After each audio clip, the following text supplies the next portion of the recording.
regarde, je saigne. Oh non ma chérie, tu ne t'es pas fait trop mal? Ça va, mais ça pique. Attends, je vais désinfecter ça et te mettre un pansement.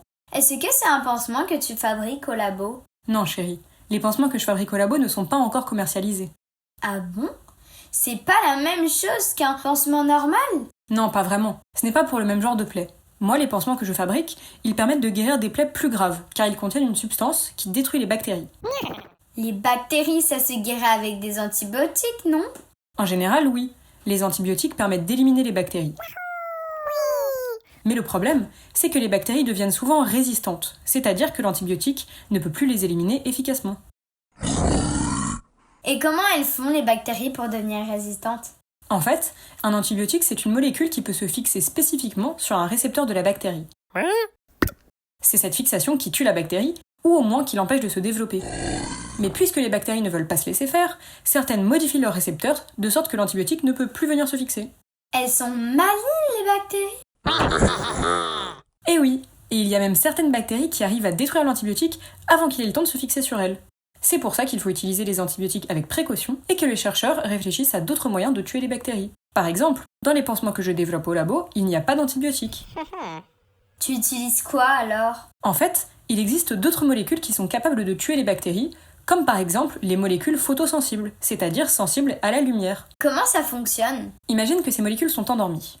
Tant qu'il fait sombre, elles restent inactives. Mais dès qu'on les éclaire avec la bonne lumière, elles s'activent et déclenchent 2 attaques redoutables contre les bactéries. L'ensemble de ce processus, c'est ce qu'on appelle la photothérapie, parce que c'est la lumière qui déclenche ces 2 attaques. Et c'est quoi les 2 attaques redoutables? Premièrement, quand on les éclaire, les molécules photosensibles provoquent une montée locale de la température. Et les bactéries ne supportent pas cette chaleur, donc elles meurent. Deuxièmement, ces molécules produisent des espèces très oxydantes, qui agissent comme des flèches qui percent la membrane de la bactérie. C'est un peu comme si les molécules photosensibles étaient des archers microscopiques.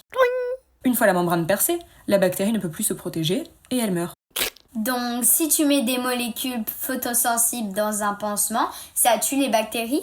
Pas tout à fait. Il manque un dernier élément pour que ça marche bien. Les molécules photosensibles présentent un gros inconvénient, elles ne sont pas très stables.